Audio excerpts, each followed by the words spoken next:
So for everybody that's just joining us now, I'm Selin. I'm a research analyst at the Carbon Containment Lab. And I'm right now here at Yale School of Management. And in the room next to me, the plenary is taking place, is about to take place. We're going to be starting shortly. And we have around 130 in-person participants with us today, and people joining from 58 different countries, people joining us virtually, which is so exciting for us. We're so glad that eliminating refrigerant emissions and thinking about how to decarbonize the cooling sector is so front of mind for people from all these different countries. So this is really exciting for us, and we're so happy you guys are with us today joining. We are thrilled that you all are here. My name is Stuart DeQ. I'm the Executive Director of the Yale Center for Business and the Environment, joint initiative between the Yale School of Management and the Yale School of the Environment. And we have the privilege of being one of the hosts for today's event. We're welcome to people in the room. Welcome to all the folks online. We'll talk about how many of the folks are on there, but hello, hello, hello. We are going to be taking questions, engaging with you during this discussion as well. Thrilled to have you all here. We have 425 people registered from this from 58 countries, right? So like we love around here being the first at something, and this Yale cooling conference, like Yale had the first forestry school of its type in the United States. It was the first joint degree program where people got a degree in management and environmental science or environmental management. And we get to host the first Yale cooling conference. And so with an event like this one is what gets people really excited around here. Like, where do industry, academia, policy, all of this expertise get to meet in a place where we can be the host, we can convene that conversation, and all the brilliance and perspectives in this room get to come together. So if I'm excited about it, it's because we're doing something that gets us very happy, and like these are days of joy for us around here. We get to hear from two folks initially who are going to kick us off, Anastasia O'Rourke and Scott Stone, and they're going to set the stage on cooling and life cycle refrigerant management, what it is, why it matters, what we've done in policy circles and areas, what needs to be done still, what are the ways we have to go about and approach that. We're then also going to hear from a group of industry experts, kind of the joy of being a convener and a host here is getting to pull all this expertise into a place like Yale. Those same folks are then going to join us on stage for a conversation. And that's going to be facilitated and hosted by Zoe Dawson. Where's Zoe? Hello, hello. Thank you for being here. Who's also one of the sponsors for this event. During each of these sessions, there will be a QR code on screen that you're going to be able to see. So we are, typically when I teach classes, I tell people to put away their phones, which is kind of distracting, but you can pull them out, scan the QR code, actually add in or ask questions that way as well. Want to make sure that all the ideas and questions are put in there. So if you're online, make sure you are engaging with Celine, you are asking questions through that, you are actively participating because we're going to be soliciting your questions in the Q&A as well. This session will be recorded just for everybody. The slides will be distributed later, so you don't need to worry about that, and you'll be able to find it all online. So I would like to start by introducing our first speaker, Anastasia O'Rourke. Now, something special about this, Anastasia's birthday. Right? So she's her birthday with you all, speaking and engaging. This is how much she loves the topic. All right, so like I think very powerful statement here. But she's a longtime friend of like work in and around Yale. She was somebody who helped like found and get the kind of entrepreneurial movement at Yale started. Like she helped found one of the first entrepreneurial prizes at Yale, the Sustainable Venture Prize. She got her PhD here when things were now called climate tech or clean tech. She was doing some of the original work on that. She's been a kind of engaging partner after graduation, working with the Sustainable Purchasing Council in consulting roles, kind of bringing industry experts back here, and now working at the Carbon Containment Lab. And everybody familiar with the Carbon Containment Lab? All right.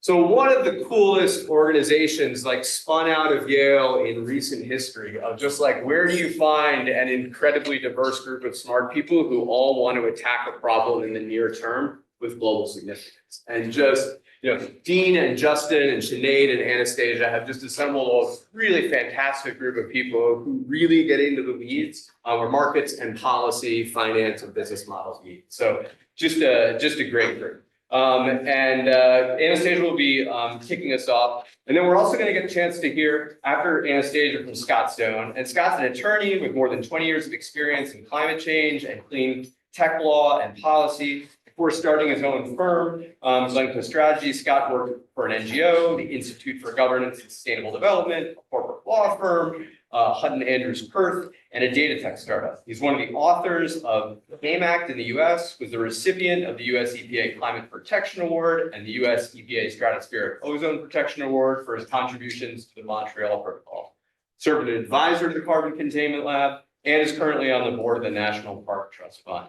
Scott will give us a perspective on the existing legal and policy frameworks, past and present, and we'll discuss where the next locus of action is needed, especially given the new administration and DC policy. And then after Anastasia and Scott, Zoe will come up and introduce our industry speakers and then moderate a panel discussion with them. So you don't need to sing happy birthday, but you do need to welcome Anastasia to the stage with a warm round as well.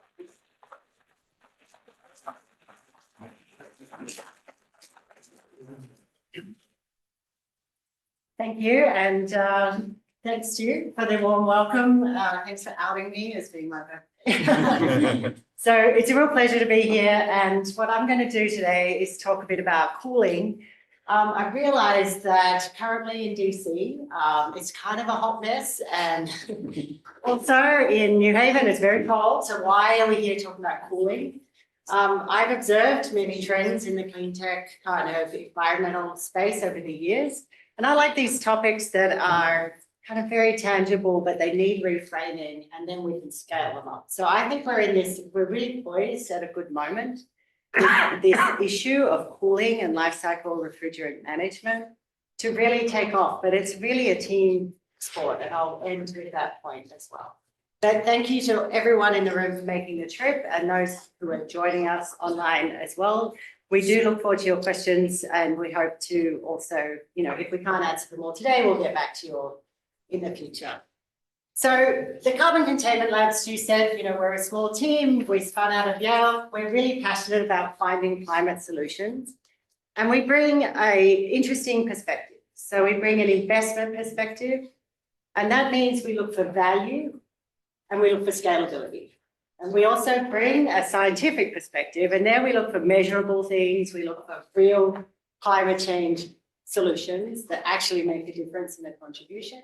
And thirdly, we bring a real entrepreneurial approach. And this is partly just many of us are entrepreneurs.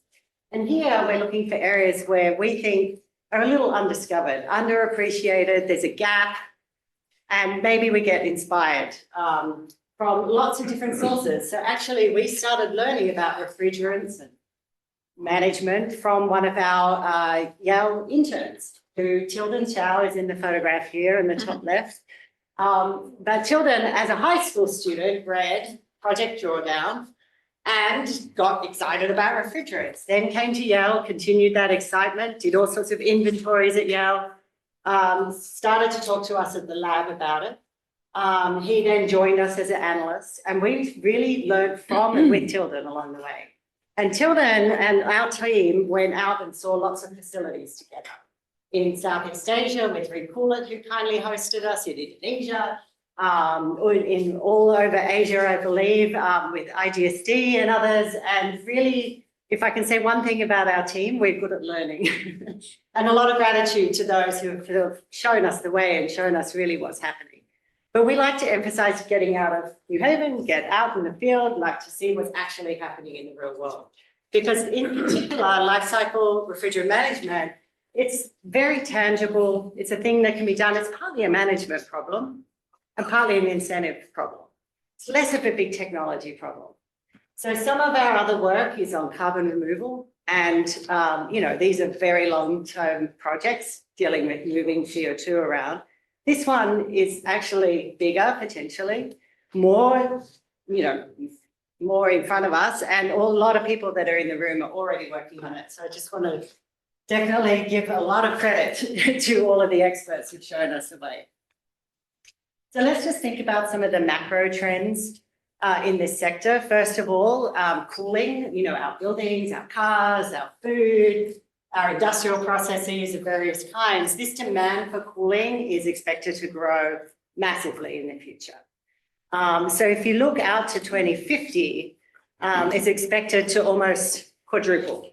So times 4 the amount of cooling that's expected to be required. If you add AI and data centers, that might be even bigger. And in addition, as the world, is getting warmer, cooling is starting to be, and access to cooling is starting to become a bit of a human health and human rights issue. In some parts of the world, this is becoming acute already today and is expecting to become more so. So this is a macro trend that we're seeing. The type of technology that's already out there and available for cooling, we have the technology, but unfortunately, the gases that are used are contributing to the climate problem. And this is what we want to talk about today. Those particular gases that are now sitting in equipment all over the world, in all of our buildings and industry and everything. What do we do with all of that? The installed base that's already there. So we know of refrigerants or fluorinated gases, or F gases, they're sometimes called, are often called super pollutants. This is because they have a really high global warming potential compared to CO2. And there's many of them. So there's not just one. That's one of the complicating factors actually in this sector. It's not just like one gas that we're dealing with. There's actually hundreds. And there's all sorts of proprietary blends of them, which complicates things further. But the reason that they're good cooling gases is because they get really good at absorbing heat, but this is why they're also absorbing heat in the atmosphere and trapping heat. So, they're also persistent. Another reason why they're persistent in the environment is they get released with PFAS concerns. That's often a concern here as well. So there are also a human health impact, but they're persistent, and that's also a problem in the atmosphere. Now, they don't hang around in the atmosphere for as long as CO2 does, but they're acute. So they're going up a little bit like methane. So many of these short-lived climate gases like HFCs and F gases of various types, methane, black carbon, so on, are sort of called short-lived climate forces. And some calculations say that they're responsible for about 45% of the global warming that we've experienced to date. And if some of these growth projections are true, even more is on the way, if they are released to the atmosphere. And that's the big question we're going to try to tackle today. So can we actually contain them? What can we do about this problem? So just to make this point about the global warming potential, just here's a small example, one gas that's 0.5 kilogram sitting in this one little window AC unit. Probably seen these around, even in Connecticut. If that was released to the atmosphere, then it would be the equivalent emissions of all of that gasoline that I'm showing, like around 400 gallons of it, if you were to burn it in a regular car. So these small volumes are highly potent. In some respects, this is exciting from the climate solutions point of view, because just by stopping the emissions here, we can have a really big effect immediately. And we need these sort of solutions right now. So this is just to make the point, different gases have different global warming potentials, but some of them are thousands of times more potent than CO2, thousands. So it's like, where are you going to spend your time if you're worried about climate change? So to back up a little, back to the macro picture, as I said, growth in cooling is expected to get bigger. And even under the Montreal Protocol and the phase down of some of those highest global warming potential gases, Scott's going to tell us a bit more about that in a minute. But even under some of these best case scenarios with phase downs, we're still expecting a cumulative bank of emissions by 2100 of about 90 billion tons. This is huge.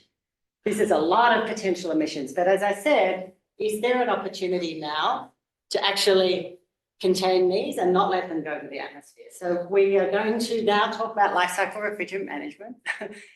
This is the one chart I'll have on this, but to step through, we're talking about the bank of emissions in existing equipment, first of all. Obviously, we want to start using lower GWP gases. We want to start using equipment that potentially doesn't even use gas.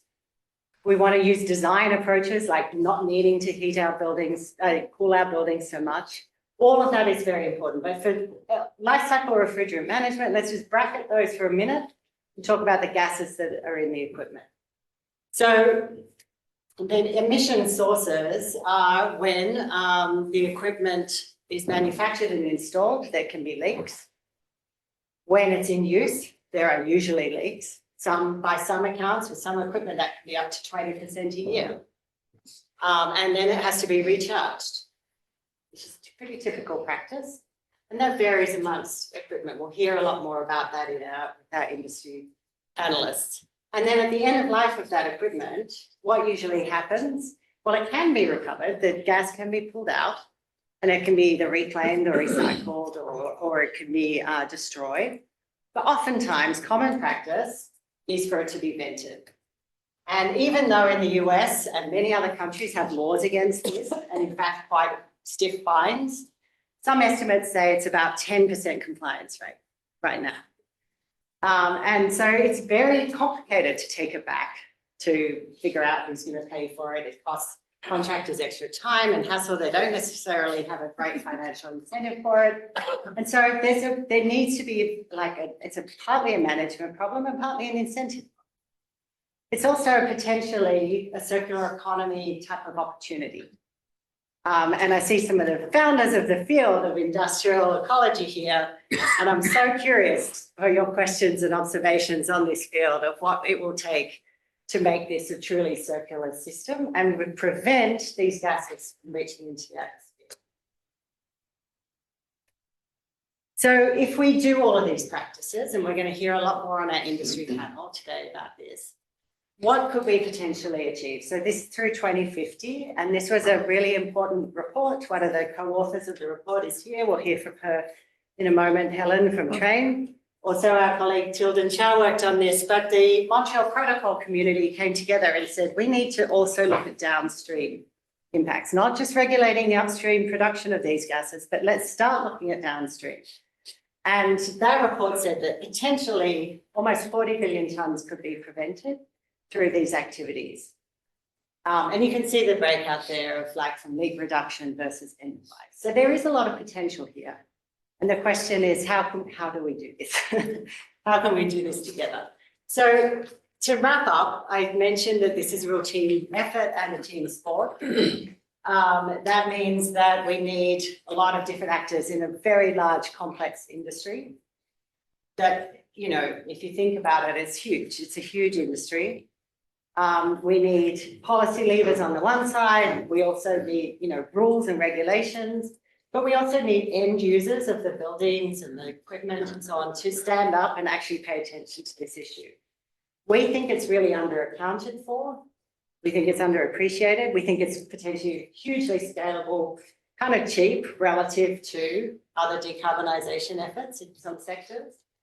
So kind of what else do we need? This is a great problem to work on. So we really think that there's many positive outcomes of working on this together. And I've listed some of them here. So in the interest of team sport, we asked Scott in all of 10 minutes to give us quick, 30-year history of work on this subject, but also tell us where things are at today. So thank you for rising to the challenge, Scott, and we'll hear from you next. And also, I'll just say, here are my details for everyone, and happy to stay in touch on this topic. And again, thank you for your time and interest in this cool topic. All right, thanks.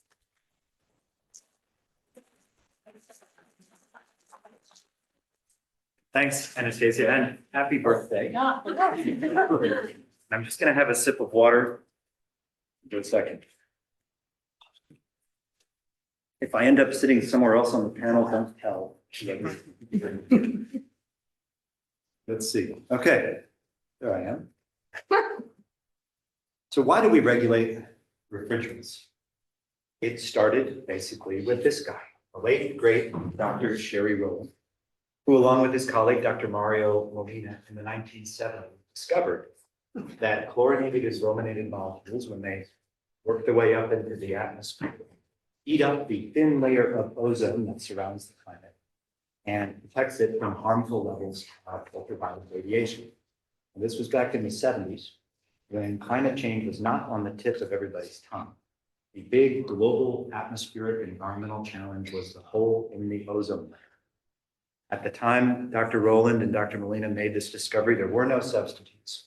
CFCs and other ozone-depleting substances were used in tens of thousands of applications all across the economy, all over the world. Today, the stratospheric ozone layer is on its way to recovery sometime later this century. It's a real success story. Sometimes because of that success, people say, oh, it must have been easier than climate. But if this quote is any evidence, at the time, it certainly didn't seem that way. Here's how it turned out. I'll note with the Montreal Protocol, first agreed in 1987, under a Republican president, by the way, and ratified by our Senate. Advice and consent vote was 88-0 a year later. The original Montreal Protocol was a 50% reduction in the production and net import of ozone-depleting substances by the year 2000 for just developed countries. Within about 5 years, it was accelerated twice to 100% phase out by 1996. Now, this success story is in part because the control measures themselves, the legal requirements, created markets for their substitutes, and away we went. In 2007, the HCFC accelerated phase out was the first time we started to purpose the Montreal Protocol for climate protection as well as ozone protection. And that set the table for the Kigali Amendment and so on and so forth.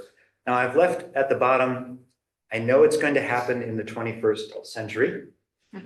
I don't think maybe in the 2020s. I think certainly by the 2030s, there will be more. And there will be more because of the way climate is driving the regulatory environment.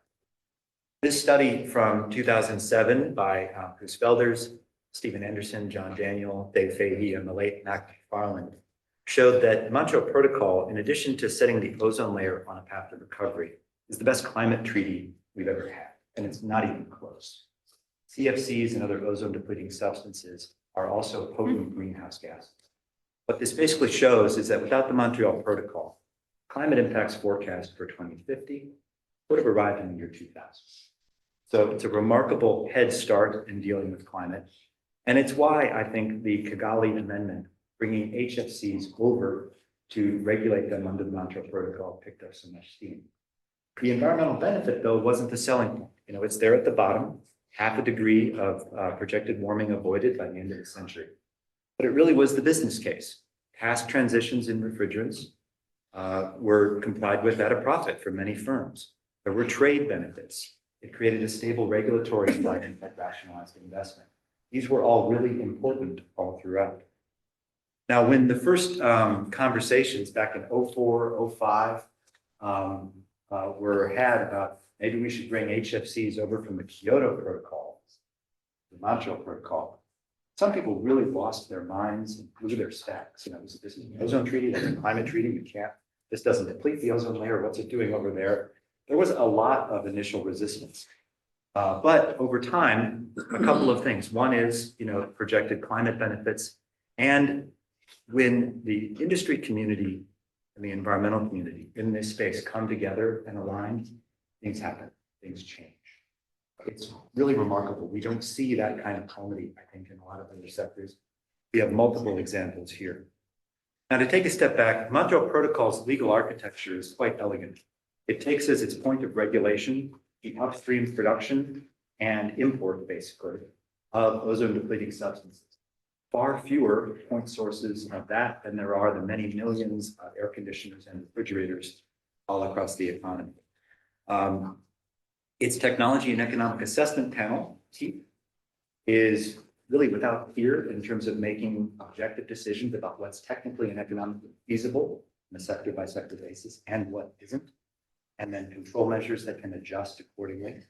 And then its financial mechanism, the multilateral fund, probably the most efficient bit of climate mitigation finance out there. The Institute for Governance and Sustainable Development calculated that for every dollar spent by the multilateral fund, 14 tons of CO2 equivalent or up to were mitigated. That's an incredible ratio. We don't see anything near like that at the Green Climate Fund or elsewhere.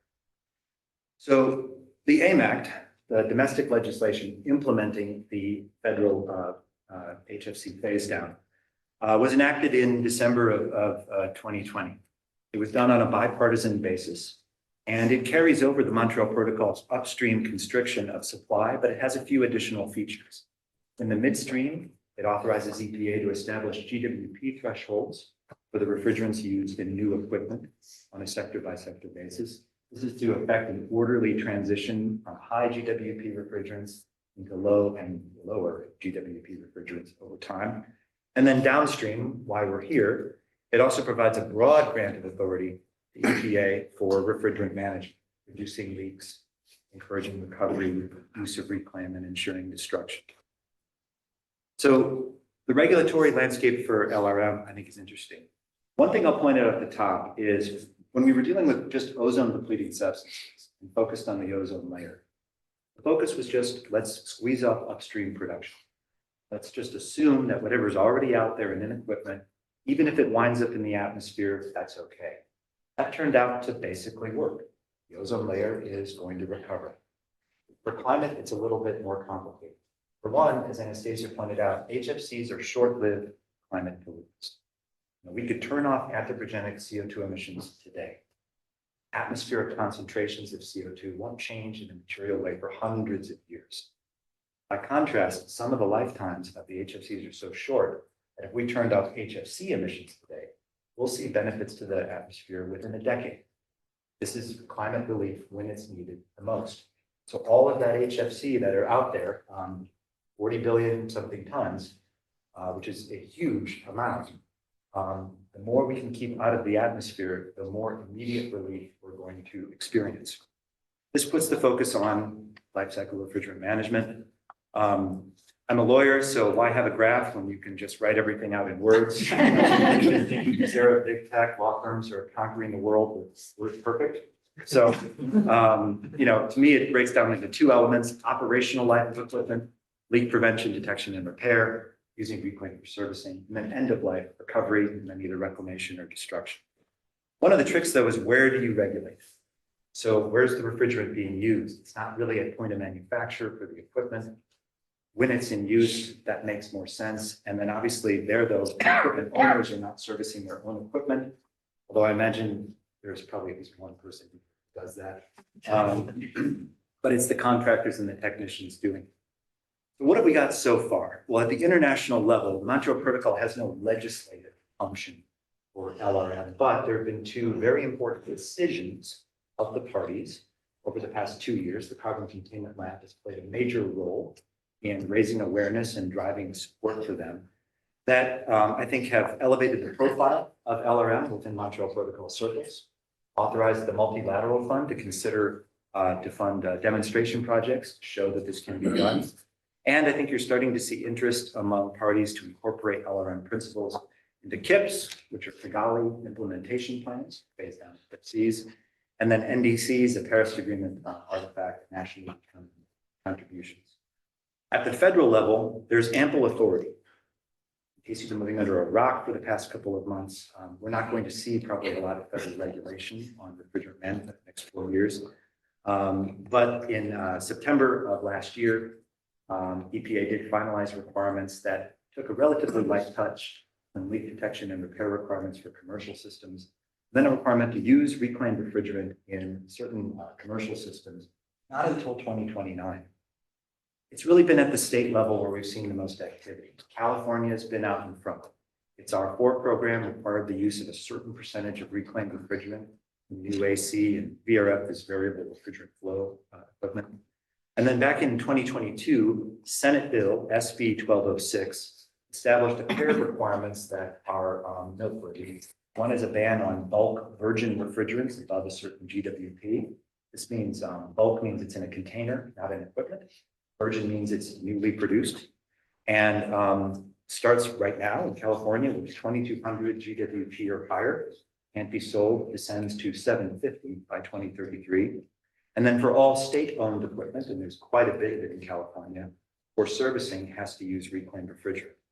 We've seen New York so far adopt the bulk version sale bans, little hiccup in implementation, but we won't get into that here. And then Washington State, as we speak, is mulling an SB 1206 type clone to carry forward the practices. So looking ahead, at the federal level, new requirements are unlikely, but contractor certification hasn't been touched for almost 30 years and really needs to touch up as new classes of refrigerants come forward.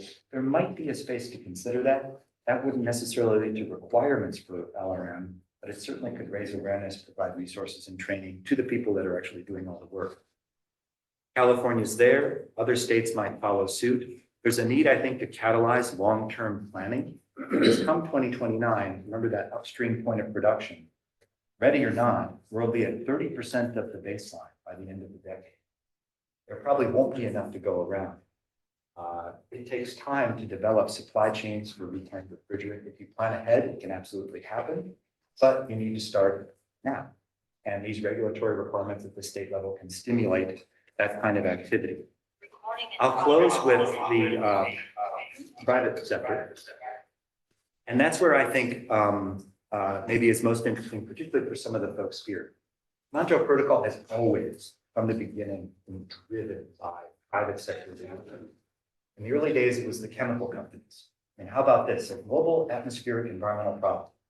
Companies that caused it were the ones that developed the solutions for it. Great idea, huh? By the time we got to Kigali, middle of last decade, the equipment manufacturers were really driving it. Famous meeting at the White House in 2014, everyone pledged, and that helped set the stage for the Kigali Amendment in 2016, among many other things. For LRM, it's really the end users. There are companies out there that sit on large amounts of refrigerant that's in their equipment that they operate, they control. And my dream is, and this is super nerdy, but I love to share it, and I'm out of here, is, the next corporate sustainability report for a company that, whether in tech or data centers or retail or commercial real estate, instead of seeing like the ridge line at Sunset with windmills, it's probably not even their picture, they stole it from the internet and put it on there, or the factory roof with the solar panels. What I'd like to see is a loading dock with a couple of big cylinders full of recovered refrigerant on their way to reclamation. But here's the thing. You add up the CO2 equivalent, and it might very well be more than whatever CO2 you're displacing by sourcing some of your energy from renewables. The fact that there's short-lived climate pollutants means this will happen in our lifetime. There'll be immediate benefit. So that's the goal. And I think one thing I'll be listening for is, we may not necessarily drive all of this just by law and regulation, but it's more about how can you activate, how can you enable private sector leadership to get out in front. The law tends to follow those who set the best example. Thanks very much.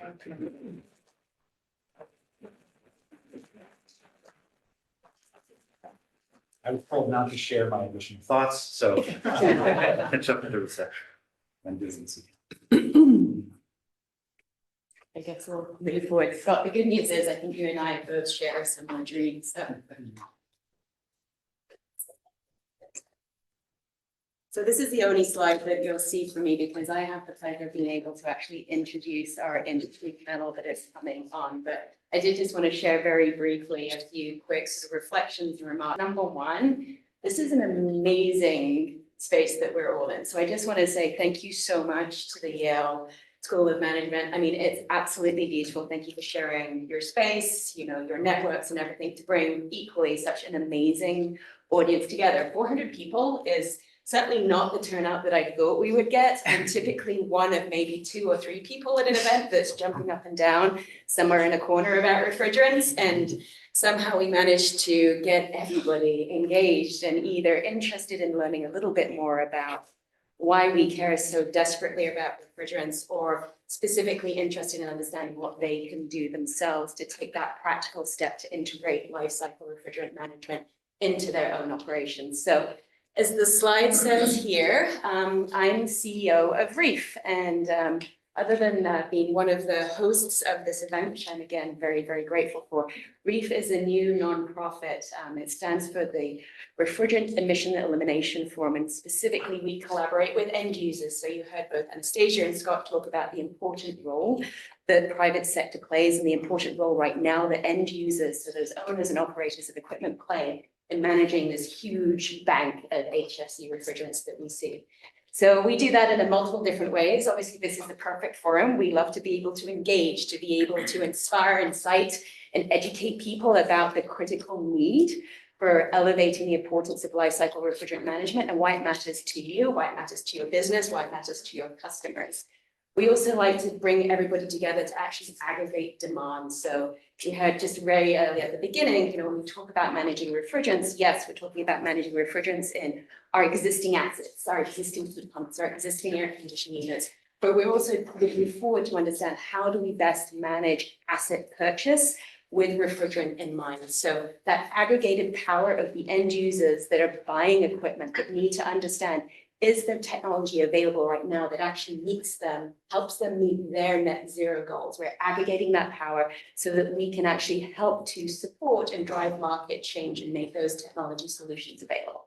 So I'm really excited to be able to share that, but I know that none of you came here to listen to me. You came here to listen to the panel that I'm going to be introducing. So I think what I'm actually going to do, since we have chairs here, I'm going to have everybody come up and then we'll introduce everybody directly. So Dave, let's see where everybody else is. Helen, Kathy, Leah. I won't sit in Scott's. Yes, you can sit that spot. That's your water. Right over there. Okay, so first off, I think we're going to be handing things over while we get everybody, we've got everybody on the stage. And I'm going to be handing this over to you. So first off, I'm going to be introducing Dave Meadows from Stoltz. And for those of you who are unfamiliar with Stoltz, they are a very, very large manufacturer and provider of cooling equipment for data centers. And I think this is kind of like, let's just dive right into the deep end here. This is a really tricky space to be managing refrigerants in. You're not only dealing with mission critical and incredibly sensitive equipment, you're also dealing with massive amounts of refrigerants. And if anybody is on their phone and wondering about how many different apps and other things that you're downloading, like the need for data centers and the need that is essentially being driven by AI and other things is creating exponential demand again for individuals such as Dave, who then have to try and figure out, how do I manage refrigerants within this landscape? So I'm going to invite Dave up to talk a little bit about what he's doing with Stoltz. And obviously, I think if we do, the question I had, the submit questions here. So please remember, get out your phones, use that AI power, and make sure that you start logging some questions for him and others moving forward. Thank you, Zoe. I'm a little slow in the uptake sometimes. It just dawned on me, as a major provider of cooling infrastructure, I'm the villain here. I want to thank everybody for being so kind to me as the villain. But I'm going to talk to you a little bit today about what's a niche industry in some respects, but in other respects, it's critical to our everyday lives in ways that are changing as we sit here. Now, I'm also going to apologize because I'm going to put up this slide that has some really alarming information on it. And then I'm going to take a step back and just talk a little bit about data centers in a very calm, cool, collected voice. So I've been working in data center cooling for about 25 years now. And I've seen massive changes. I started during the dot-com boom. Do anybody remember that? Where everybody became millionaires selling dog toys on the internet. And then the dot-com bust that came shortly after, because everybody can't be millionaires selling dog toys on the internet. Very important though to note that that was the last downturn in the data center industry. 2000, 2001, think about that. Great Recession, best years ever. Pandemic, better. It is an industry that is driven by need. And as long as that need's there, we're going to continue to grow and expand. What does that mean? That means that we have to, as industry leaders, we have to find the solutions before the problems are fully identified. And that's a challenge. And we also have to serve many masters. We have to serve the bottom line. We have to serve the regulatory bodies that tell us what we can and cannot do. And at the end of the day, we have to serve ourselves as what can we do and look at our reflection in the mirror. Now, data centers today come in multiple varieties, but they're everywhere. So as of the map this morning, there is 2,337 data centers in the United States. 530 of those are in Loudoun County, Virginia alone. Connecticut has 59 data centers. Data centers are everywhere. Why? Because they're needed. We have latency requirements. Self-driving cars, good example. If they turn right 2 seconds too late, that's a bad thing. So we have to keep the information and the telemetry very close to where that data is being consumed. This provides us with the need to develop data centers that serve certain niche applications within the grander scheme of what data centers do. So we have the hyperscalers, the big people that you would think of, the Amazons, Microsofts, Googles, right? We think of them as cloud computing primarily, but they do other things as well. We also have co-location facilities. Co-location facilities are data centers where you take your stuff and you give it to the colo owner and say, please condition the power, provide security, provide cooling for my equipment, and I'll do my thing in my office if you take care of this. Huge business in this country. That can be in two different forms. It can be in wholesale or co-location. Wholesale data centers would be where a co-location provider provides everything to a very large customer. So if we take a look at what we have coming down the pipe, we can get a lot of information from the projections here coming out of the Lawrence Berkeley National Laboratory. Currently today, it's estimated that we use about 4.4% of all power consumed in the United States in data centers. Think about that number for a second. 4.4% of everything. I mean, look around, look at everything that we use power for. But that's not really the concerning numbers. Let's take a look at the projections going forward. All right, on the low end, 6.7% of all power by 2028. It's a huge increase and it's a huge number. How does that play out in the world of refrigerants? We look at a data center today. 95% of all data centers within North America are cooled by air, right? So we are cooling that air, putting it through the servers, the network switches, everything else, and we're pulling that heat energy out. We're putting it in refrigerant. We're doing it in two ways. We're either going in computer room air handlers, which are chilled water units that are served by air-cooled or water-cooled chillers that contain HFC refrigerants, or we use things called CRACs, computer room air conditioners, that are also vapor compression devices for removing heat. I always thought crack was an unfortunate name for, I work in a crack factory, I sell crack. But I don't. But so this power increase, where does that power go in the data center? So it goes in and 90% of that power is utilized by the information technology equipment. And what does the ITE do? What do the servers and the switches do with that? They convert it 100% to heat. And that's where we come in. Because now we have to remove this increasing amount of heat from the data center, utilizing existing technologies and new technologies to try to do in ways that minimize the amount of refrigerant that we not only through manufacturing processes, through our equipment that we ship out, produce greenhouse gas emissions, but we also have to find a way to move away from these refrigerants as well and still achieve the same goal of keeping these data centers moving, and keeping your data flowing to you, your healthcare provider, the 911 center, telemedicine, teleeducation, everything that's being supported by this. So there is some hope. It's not just that we're going to be shipping billions and billions of pounds of HFC refrigerants out into the world. we're looking at some new technologies. So that increase you saw is being driven primarily by one part of our industry, and that is AI. The demand for AI is already increasing at a rate that sort of dwarfs some of the newer technologies that we saw 5-10 years ago. Has anybody heard of the Stargate project? OpenAI, SoftBank, Oracle, Microsoft. They pledged $500 billion for data center development in 4 years, with $100 billion already out there on the street. The first data center associated with it is being built today in Abilene, Texas. So it is happening, it's moving forward. The AI servers present some other challenges for us from the cooling aspect. Now, I said 95% of all data centers will buy. Going forward, we need to find something better.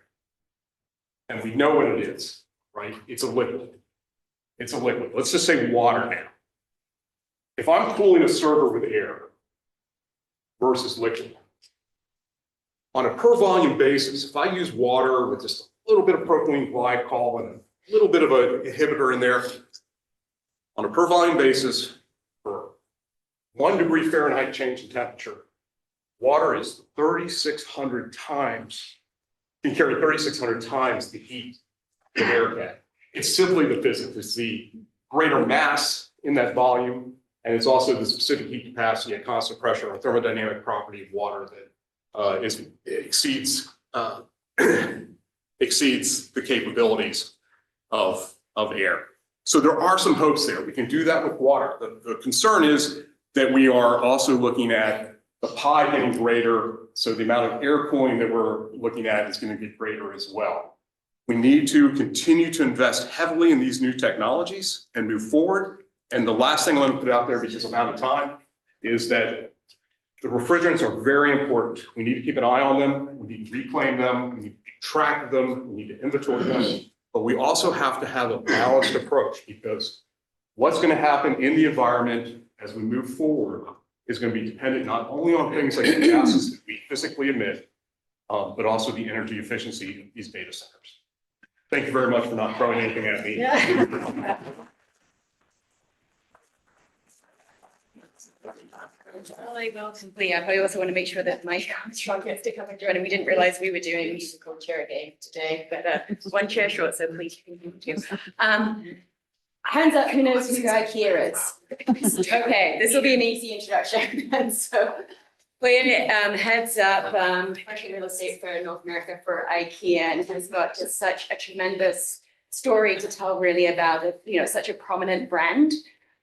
Name and household giant. I'm sure we all have something to IKEA in our households, but more specifically for this conference and for this conversation, has also been a leader in integrating refrigerant management initiatives across its commercial real estate. So thank you so much for joining and telling us a little bit more and taking us a peek behind the scenes. Hello, good afternoon. It's a great pleasure to be here. I would like to thank everyone who put this great conference together. I think this is a great opportunity for everybody to come together and talk about refrigerants. My name is Puya, engineer with IKEA North America Real Estate Cluster. I've been with the organization for over 3 years now to basically support operations in Canada and US. We're behind any IKEA big blue box that you see and Inca centers that we have in North America. At IKEA, we have this term, we call it roadmap, and we do that for any kind of challenge that we have ahead of us. So for refrigerants, we came up with this simple roadmap. We said, okay, so there's something that we need to work on, and that is refrigerant. We wanted to start with understanding where we are standing right now, because obviously it's important to know where you are so you could put together a plan. And to do that, we started with an audit or a kind of study that was done by WSP throughout our portfolio, starting from East Asia all the way to North America. The outcome was kind of focused on the regulations around the world with authorities having jurisdiction, government, federal, state, anything that, goes into basically making decisions from high level. We looked at our inventory and see, what kind of equipment do we have? What kind of refrigerants do we have? How much of the refrigerants do we have? And then obviously, once we figured out where we were standing, we started to put together goals for ourselves. And as of now, according to our commitment that we have, we're going to reduce 85% of our operational carbon footprint by 2030, and the baseline is 2016. And we broke it down into three main streams: energy, waste, and refrigerants. So refrigerants has its own bucket, and we have our own kind of goals to reduce it year over year or keep it within the limits year over year. So following the roadmap, we now know where we are. We now know, what's the gap, and we kind of have some strategies and taking us from point A to B, which is where we are to where we want to be. So here's a summary of some of the opportunities that we identified based on the feasibility study that we did. These are all equally important, but if I want to start from the first, regular maintenance is critical because that helps you to proactively reduce the amount of leaks and making sure that if the equipment is at the end of its life cycle, then you take care of it before it becomes a major issue. That automatically helps with seal and insulate equipment because regular maintenance will help you to identify these opportunities and act proactively. We do focus a lot on coworker training because basically the end users are the facility management team. We want them to be the forefront of this kind of tactic and approach that we have. One of the other items that we found very interesting is equipment centralization, and that goes with HVAC integration as well. And that helps us to centralize all the refrigerants. And that means that we're going to use less refrigerant, and instead of going on the rooftop units, 30 different units on the rooftop, check that on a regular basis, we could do it in one place and then make the adjustment if needed. At the same time, when we integrate that with our HVAC system, we take the heat out of the refrigeration system and we use that heat for heating purposes. So it's not only going to help us with refrigeration and leaks, and also helps with energy recovery. The other thing is refrigerant recovery and recycling. That's by default the requirement by IKEA. So when we communicate with third parties, that's a requirement. So we wanted to make sure that all the refrigerants are being recovered. Once we're decommissioning an equipment, we need certificate from the contractor that the refrigerant is being recovered. Periodic leak tests have already covered that. It falls under regular maintenance. And for us, it's being done automatically through sensors that we have in our systems. And obviously, regulatory compliance is something that we always comply with. And we always try to go above and beyond. Now, there are some challenges. And I think the first one is product availability and lead time. And if I want to put the second, I would say that would be building codes. We want to be better. We want to use refrigerants with much lower GWP, but unfortunately, sometimes we get in trouble with building code because majority of these lower GWP refrigerants, they fall under A2L, which is slightly flammable. And some of the building codes, they don't allow that. Now we see that is getting better and better, but we want to be better. Problem is bottleneck. Constructability is similar to the requirements under the building code. One of the other items that's recently installed equipment. So we've installed some equipment before the phase down, and at that time we wanted to get actually refrigerants with lower GWP, like 454B, but it was not available in the market. We had to install R410. Now you get a phase down, and we have an equipment that just installed recently, and we could say, yeah, let's take it down and put a new one, but I don't think that would be a wise decision to do. So that, and then the variation between the authorities having jurisdiction requirements and another thing. Some countries, like in Europe, we have no problem. We always follow that. Yes, you want to do that in US and Canada, but fortunately, again, because of the regulations and the bottlenecks that we have, we can't really do that. But we're out there. We want to have the best product that has the lowest GWP, and we would like to always work with the contractors and suppliers to get there. Thank you.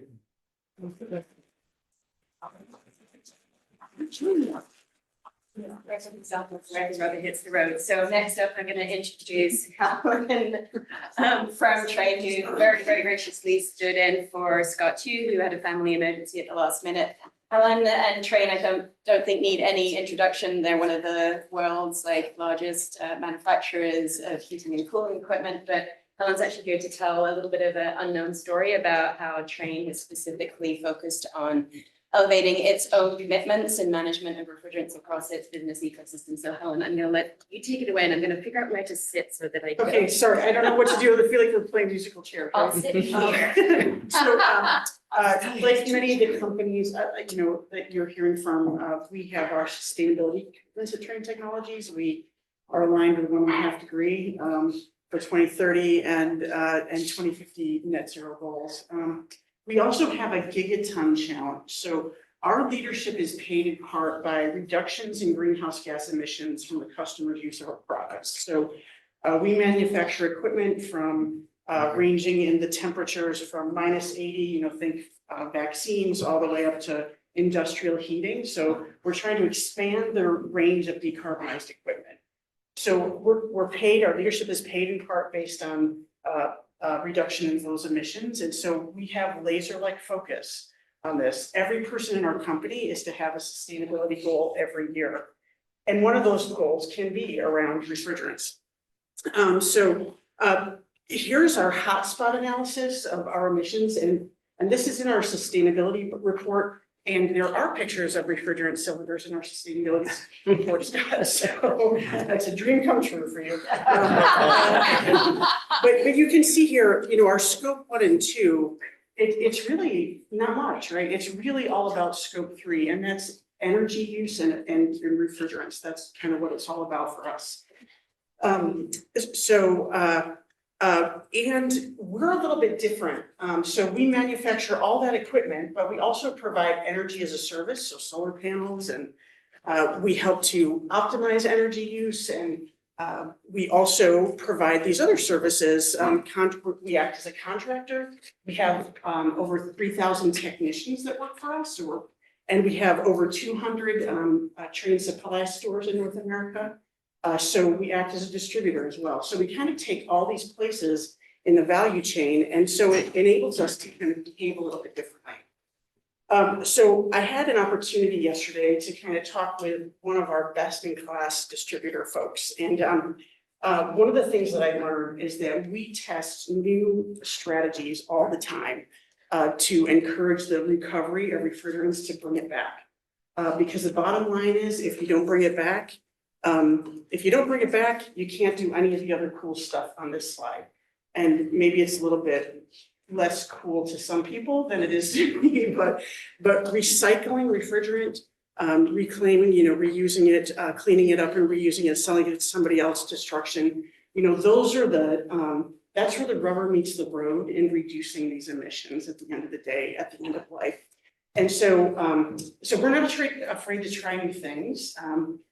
We have some stores that actually set up cages outside their customers' warehouses, and when the cage gets full, when the cage gets full, then we come and pick it up and we drop off new refrigerant for them. If that doesn't work, we try to find ways to kind of make this the functionality of just the supply chain work for people. So I am going to ask you a test question in a minute, so I hope you'll just get your thinking caps on here in a minute. But wanted to kind of point out that from the commercial side of things, there's pretty good compliance around the mandate to recover refrigerant at the end of life. That's pretty good. For the small pieces of equipment, it kind of depends on the local laws or the local programs in place, right? I don't know if people have heard the term white goods. I don't know if people have heard that term, but, so refrigerators and dehumidifiers and little window units. Some places, they require the store that you buy the new one from to take the old one back. And so those programs tend to work pretty well around refrigerant recovery. In the middle, I have residential air conditioning. Anecdotally, it's pretty poor compliance. I say anecdotally because nobody reports the amount of refrigerant that's recovered. You can find out how much has been reclaimed in this country. You can find out how much has been, the overall supply and so on, but recovery is not real, and neither is recycling. And guess what? Sorry, I'm going back. And guess what? Most of the gas is actually recycled. But you wouldn't know that if you didn't have 3,000 technicians working for you that were required until last year to report on paper to us how much refrigerant they bring to a job site and what they've kind of done with it, right? So we just actually developed an app. We find that, what's measured gets managed, right? So, that, kind of helping technicians to have their laser-like focus on this is really important. And so that reporting aspect for every single job, how much refrigerant did you remove from the equipment? What did you clean up and put back in? What did you clean up and leave on site for the customer to use later on? What came back to the store, right? Like those little pieces of information every day are kind of where the rubber meets the road and the day-to-day activity that we've found to be the most successful in getting our technicians to be best in class. So this is the kind of tedious reporting that we do, but we kind of handle all the things in white here. And then on the gray side, that's somebody else's job. But this is what we do internally to try to make sure that we are measuring what's important to us. So that is very high level, but kind of like nuts and bolts actions that we take to try to make sure that we are advancing things forward. So we have this unique position in that commercial world because of those 3,000 technicians that we don't have on the residential side of things. Even though we sell equipment there, we're kind of at a distance because it goes through other distributors and down, and the other technicians that are not employed by us kind of handle that. So we don't have that visibility.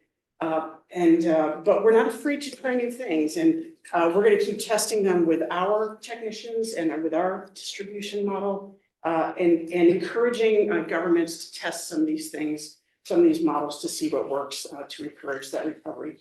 We're at a moment, and I don't know if you could tell it from the slides, Zoe, there were some cool slides that were shown with nerdy graphs on them. Thank you, Anastasia. But we're kind of at a little bit of a moment. We've just transitioned away from high GWP of HFCs and air conditioning equipment this year. And from now until like the next 15 to 20 years, this is the opportunity to get that stuff out of the bank when it's at the end of its life, pull it out and do the right thing with it, recycle it, destroy it, reclaim it. Whatever it's going to be. And so there's this window that we need to think about, and all the brilliant minds that are in this room and online, eager to hear your thoughts about how we can encourage people to do what needs to get done. Thanks. Thank you, Nolan.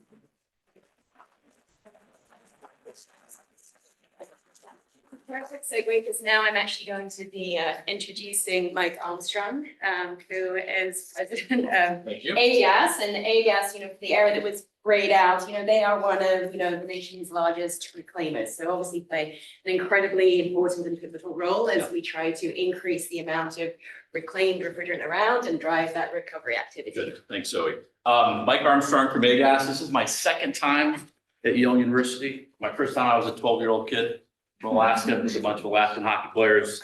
And we all talked about timelines and the impact on what we're talking about today. And if you're from the 80s, and the 80s kids in here, 80s were great, by the way, for the 80s, great music. So we do what all Alaskans want to do in Connecticut when they're here for the first time. We go out and try to get some pizza, right? And we get caught by our parents to get quarantined in our rooms. And if you remember the news when you were a kid growing up in the 80s, the news always started with, it's 10 o'clock. You know where your children are. If you haven't seen this, go look at it on TikTok and YouTube. We didn't have that back in the day. But the analogy here is, it's pretty late in the game when it comes to climate and the environment. And we talked, and Helen had a great lead into this. If you're an industry, if you're making equipment, if you control equipment at Yale University, you need to know your number. How much do you have? How much do you leak every year? How much do you send reclamation? Are you asking your reclaimers what they're doing with the product? I mean, this is something, the nice part about refrigerants is they're ubiquitous. They're everywhere. They're in your house, they're in your car, they're in your kids' schools, they're in universities like this. They can be responsibly managed. And I think the big responsibility piece is we don't want to wait for regulation because regulation is difficult to enforce, certainly in the current administration. But I'm going to take you on a bit of a hitchhiker's guide to reclamation. I'm not going to get into nerdy technical details, so I can do that later today. And we'll talk about what we do in AGAS in the Americas. AGAS is one of the largest, actually reclaimers is probably not the right word, right, for a bunch of us, and there's other reclaimers in the room. We're really refrigerant management companies who also do reclamation, right? And so we're doing things like facilitating recovery, we're facilitating destruction, in some cases we're doing that in-house technology. But a key thing about reclamation and lifecycle refrigerant management, we're not developing new technology. All the technology you need is in-house today. It can be scaled. It's scaling quite rapidly, quite honestly, the last couple of years. But the key thing is we don't need to create a new mousetrap because it exists today.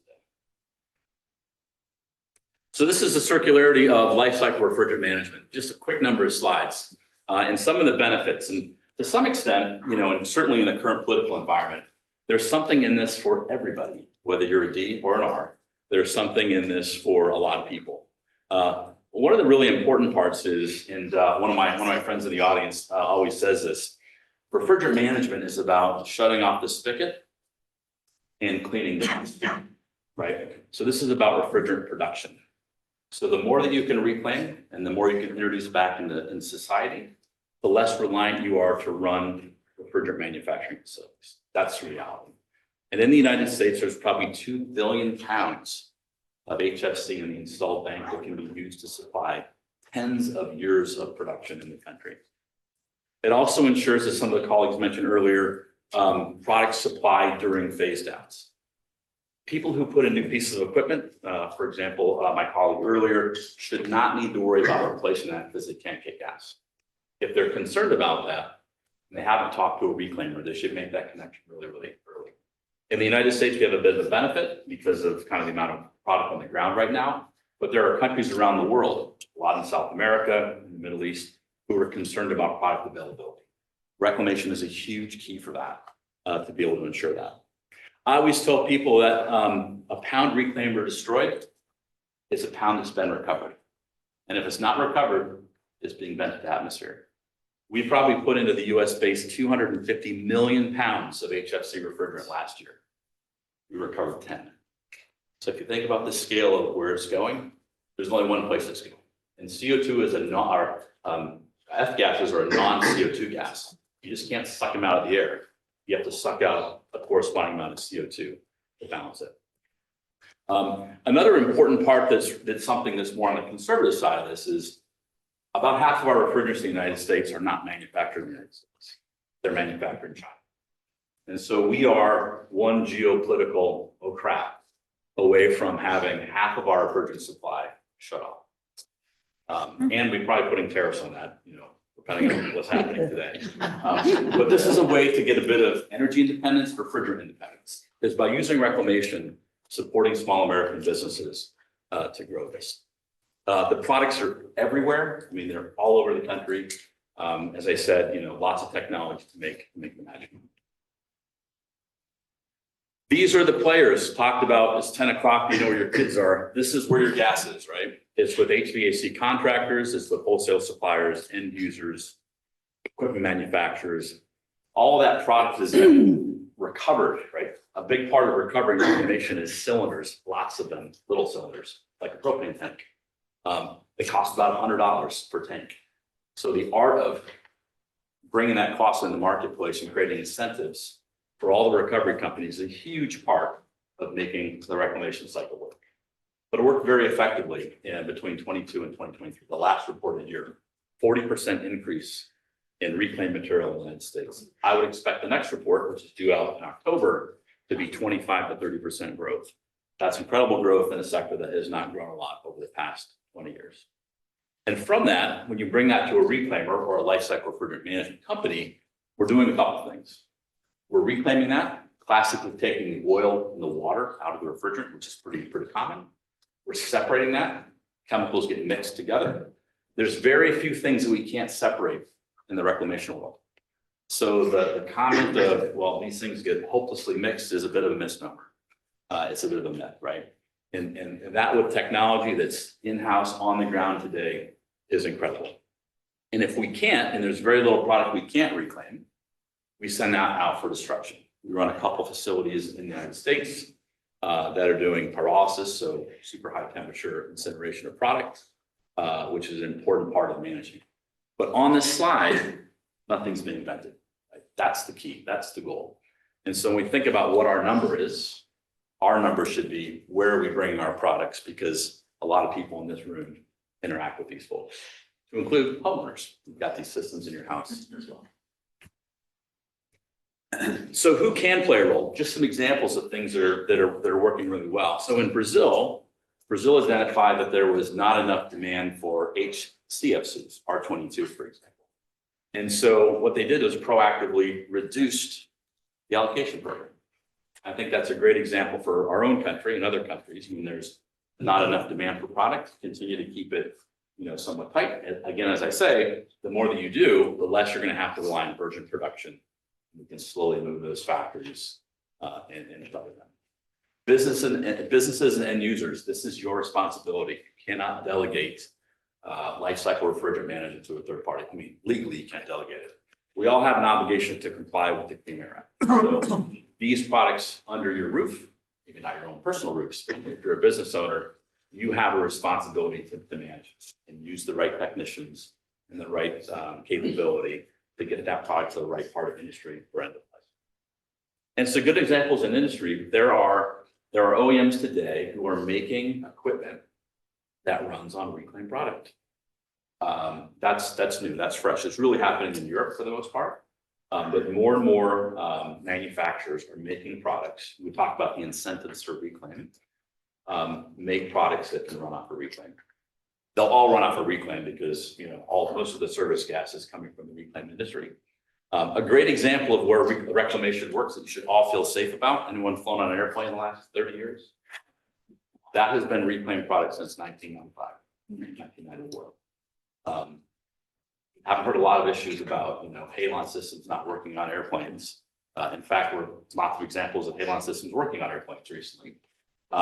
It is a incredibly high purity product that's made. A lot of good standards being followed, but it is something that we've been doing very well as an industry for the last 30 years. And I think something that will continue to do well for the long haul. Thank you, appreciate it.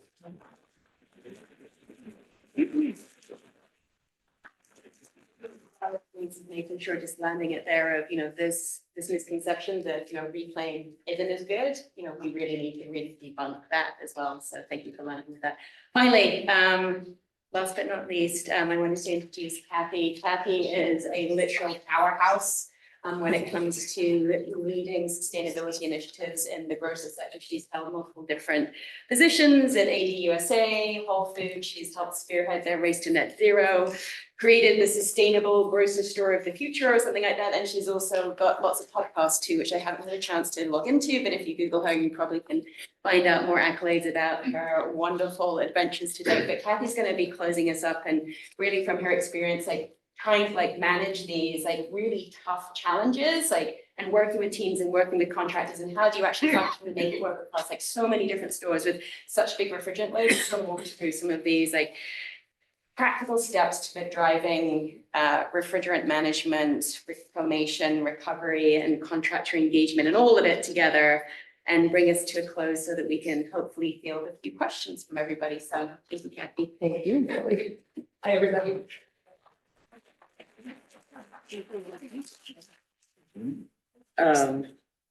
This is amazing because I usually go last on a panel somehow, and everyone's to the minute. So now it's up to me. I have to be very good.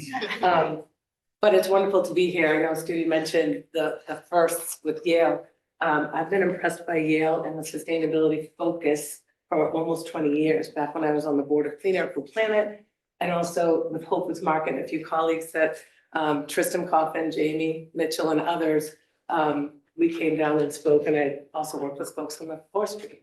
So the space is wonderful. It's really great to be here among all of you in this distinguished panel, and Zoe, thank you too. So let's begin. I think what I really want to make sure that we get to today is to try to express, as Zoe mentioned, it's not about accolades, and I love how you mentioned first too. There's been so many ways, I guess you could say, the industry's pushed forward, and I appreciate all of your comments about who has to do what, but absolutely team sport. Anastasia, you nailed it. Team sport, but we need state-of-the-art tools. We need to equip everybody with the right tools to get these jobs done. And it does take a whole village here. Did I just, okay. So anyway, I wanted to thank you all, and also wanted to kind of begin by giving you a little story. It's funny, I was going to be an English teacher and everyone said, it's not, you know, there'll be not enough jobs. Well, be an engineer. So I went to engineering school and I went to WPI, a little bit of a different education than here, but small school, really focused on engineering. And I took some other courses to help with communication and theater and things like that, because I still love that aspect of life. But what I loved about WPI and what I gained there was this interdisciplinary focus and really learning how to work in groups, because even though I am kind of like a disruptor, and I've been told I'm an innovator, I actually received an award for that. But I knew that there was no way I could do any of this alone, that it absolutely is all about collaboration. So I'll give you a little bit of my background. Again, I have many roles, but I started out as a mechanical engineer in an MEP company, only woman, and it's very hard. We didn't have DEI back then, and I'm going to date myself, but I've been working for what, 30 years doing these kinds of things without just doing the job that was laid out in front of me, pushing envelopes. I remember going to an architect and to Trammell Crow, which was a big, it was sort of like the JLL and CBRE these days, and saying, you know, we're giving you the lowest cost equipment to put into your systems. Nobody was really using the train model or the carrier hourly analysis programs, just like, here's what we think your load is going to be, and let's add some safety factors when we size that equipment. And it's got to be the cheapest equipment ever. And I thought, we can't present that to clients. So worked with them, got a little bit of extra budget hours to do much more analysis and provide options and matrix of, here's what your energy costs would be. And this is in the mid 80s when, yes, there was the energy crisis in the 70s. And yes, there was a lot of pressure, but nothing like, you know, over the last 20 years. So, and also I didn't get paid as much as a lot of the men I worked with, but also knew that some of them said, well, you're a woman and what do you really know? So I had to prove everything I was providing for options with data, with extra analysis, and eventually with proof of concept. Had to go into the engineering community later in my career and have them, I'll sign letters for them so that they weren't feeling that they couldn't provide analysis that was true for right sizing. And also then go to the utilities and say, we really don't need a 1000 kVA transformer, we need a 500. And here's all the data that shows that that's accurate. So moving on from that, I went to work for an energy engineering company. And I don't have to say a lot about that, but just a lot more knowledge gained. And it helped me get a job in an electric utility company where initially I was responsible for developing the commercial and industrial sectors, energy efficiency and load management programs. And that was really cool. It was across all sectors. But again, because I'm a mechanical engineer, when the utility deregulated, they put me in charge of all of the large, you know, not only food retail, but any sector that had a lot of mechanical engineering needs and refrigeration. So I happen to have, as this key account executive, all of the supermarkets along with other types of these businesses. And I happened to see Shaw Supermarkets out of all of the utility companies in New England was way down, like really low compared to every other supermarket company. And I had to ask why, worked with them a lot, worked with the others as well. But when an opening came up at Shaw's for an energy and regulatory affairs director, I jumped at it and took that role but then also went, oh my gosh, what am I gonna do? How am I going to deliver at this company that's already way lower than everybody else? So they at the time were led by John Seberg, who was vice president of construction, who happened to also be an engineer, but who understood the value of engineers have to talk to purchasing, have to talk to maintenance, have to talk to store operations, all of it. We can't just design and build in a vacuum. And so, excuse me, we worked together. His team is already starting to look at, because of the Montreal Protocol, they wanted to really make sure that they were removing as quickly as possible all of the, not removing the equipment, converting it from CFCs to the HFCs. Again, as you mentioned, later in my career, joining Green Chill as a founding member, we learned the EPA did say we're trading one environmental disaster for another, but moving all of those locations back in the mid-90s to early 2000s to 404A in supermarket refrigeration systems, bad idea. The good news again, though, is that they employed a lifecycle refrigerant management approach. Way back then, it was, through a partner at the time called Parasense, and instead of just using leak detection, they actually were going to manage how that refrigerant was going to be used and make sure that if there's a leak, it gets responded to. And so what I took from that, and it was a continuous cycle, is that we can do that with energy. Excuse me. So what we did is we said, okay, same company, what technology do we need to employ? We need submetering, because at the time we didn't have AI. We need submetering. We need to understand how and when are these pieces of equipment in our stores using energy and why. And some of it, as you all probably know, over-design, maybe not being maintained correctly, aging systems, not at Shaw's, by the way, but all of that to say, we learned correlations. We reduced the HVAC loads across the board by like 30%. And what that meant is it also means much lower electrical loads. So we were saving materials and sort of brainchild, well, this is sustainability, even though it wasn't used as a term back then. So went to the CEO, coined the profitability improvement task force lead, and then ultimately the environmental management lead, and worked together with so many different groups. EPA asked if we would help them write the portfolio manager for food retail, which we did. So we were one of the first members of Energy Star, and just really went on a trip through Food Marketing Institute to make sure that we were teaching all of the other grocers what to do and how to do it. And really partnering with maintenance was huge. Making sure they got recognized, making sure they understood the effects of what they were doing, and the submetering proved it. That is where the rubber meets the road for a big part of it. But what also happened back then was one of the other supermarkets in Region 5, Chicago, was being attacked for, I shouldn't say attacked, but unfortunately it happens that way. It's one by one, you're leaking refrigerants. We don't think that you're managing your refrigerants correctly. So they were under a consent decree, having to spend a ton of money retrofitting systems and paying fines.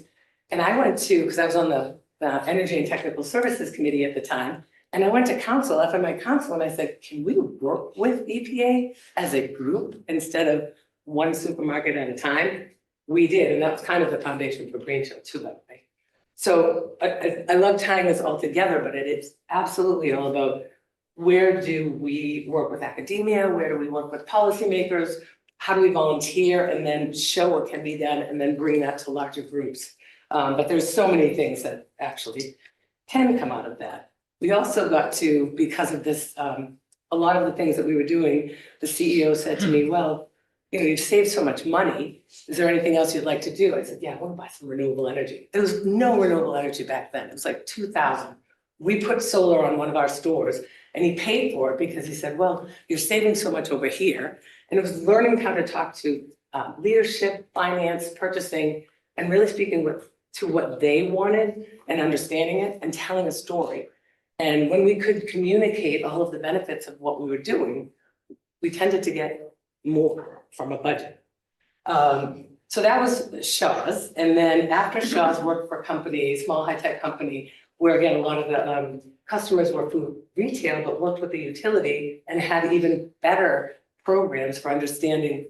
Oh, I'm not done, sorry. All right, let's get to the slides. Thank you for that, by the way. But all of this to really lay the foundation of how important it is to really work with all of these different groups. And I just want to give Jamie a shout out too for at Whole Foods Market, and I'll share this later with everybody and can probably send you some information. But Whole Foods Market had so many firsts even before we joined. And then as a group, we really worked together, worked with NYSERDA, worked with other incentive organizations. And Jamie and Tristan Coffin built the first natural refrigerant store. That was the one in Brooklyn on 3rd and 3rd. And that was together again with DOE and a whole lot of other collaborators, but the things that we can do together when we work together, it's almost insurmountable. So just very, very briefly, but important. Buildings take up about 28% or are emitting about 28%. The food sector, food retail is between 5 and 8% of that. Refrigerant leaks are 6% of those. It doesn't seem like a lot until you look at the fact that we can reduce by taking, and North American Sustainable Refrigeration Council, I was on that board too. We've got the data that it's about 25% as an average leak rate.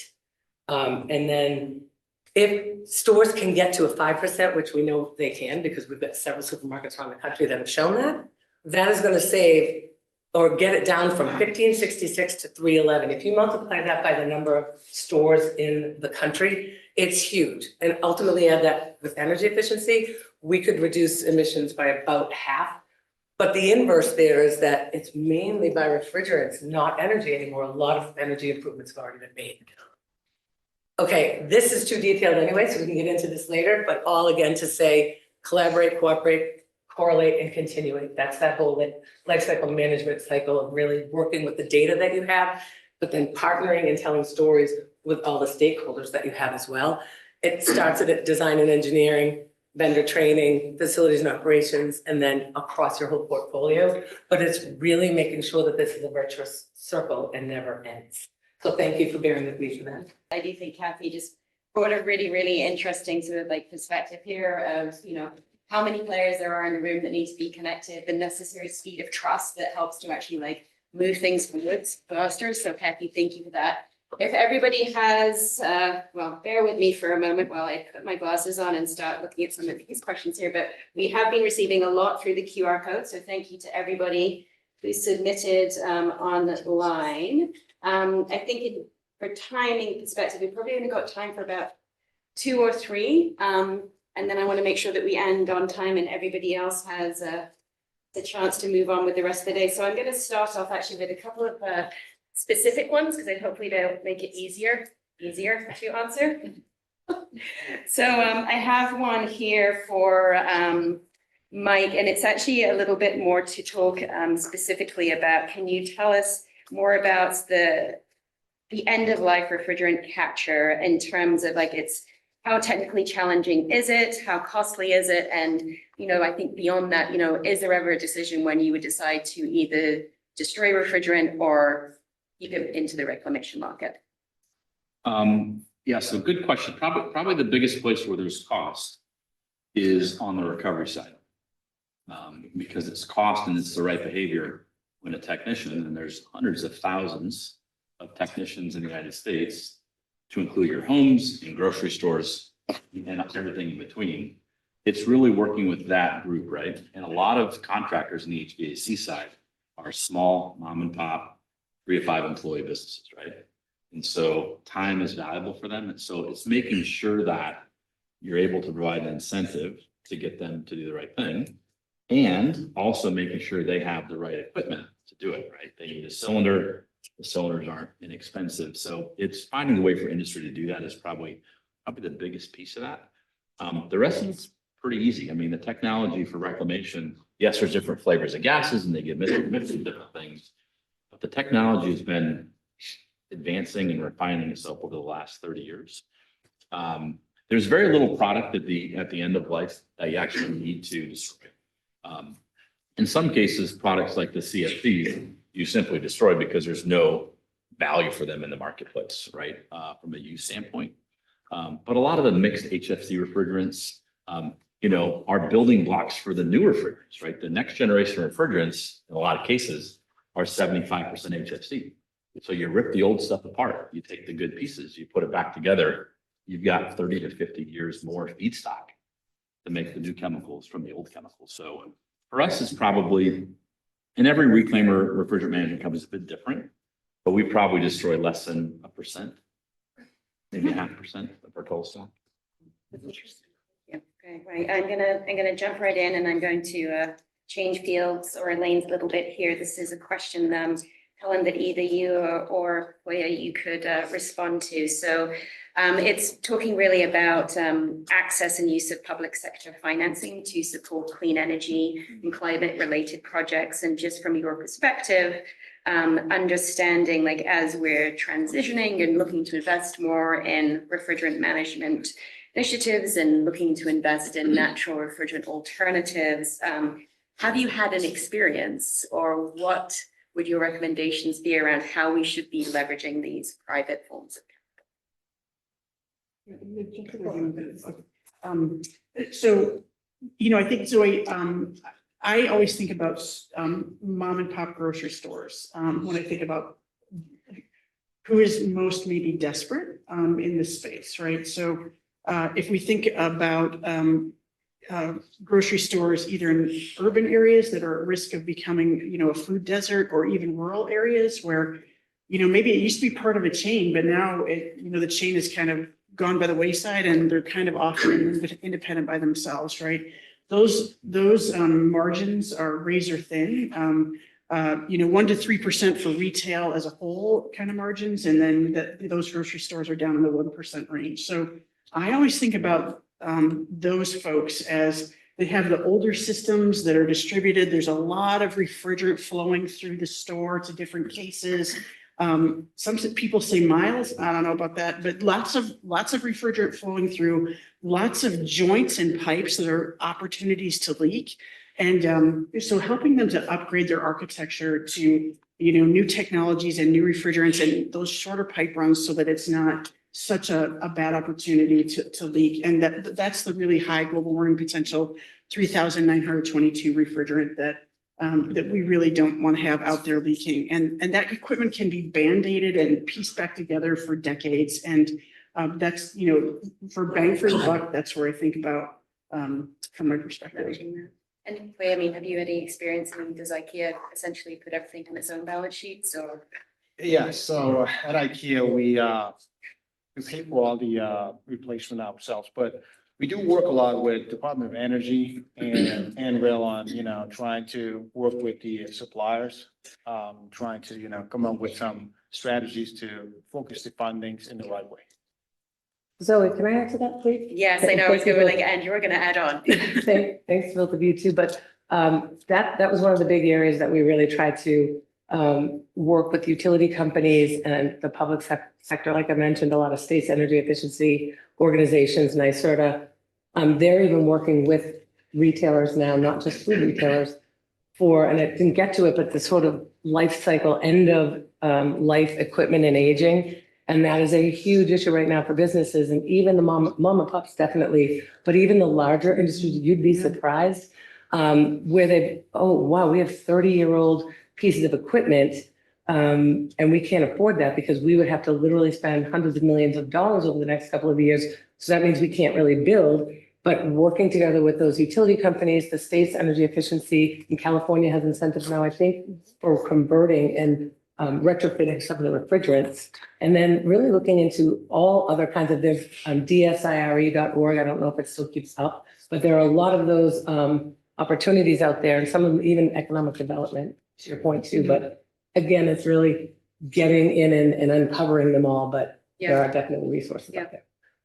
And I think it's that extra recognition that outside of functionally implementing lifecycle refrigerant management strategies or investing in lower GWP technology alternatives, just understanding the landscape that we should be working within as we respond to regulation, you know, as we seek to support corporate commitments and goals, like even functioning understanding like where to go to find the financing to actually help you do it, outside of figuring out how to train the workforce, outside of figuring out if the technology is even there. It's just an incredibly complex landscape.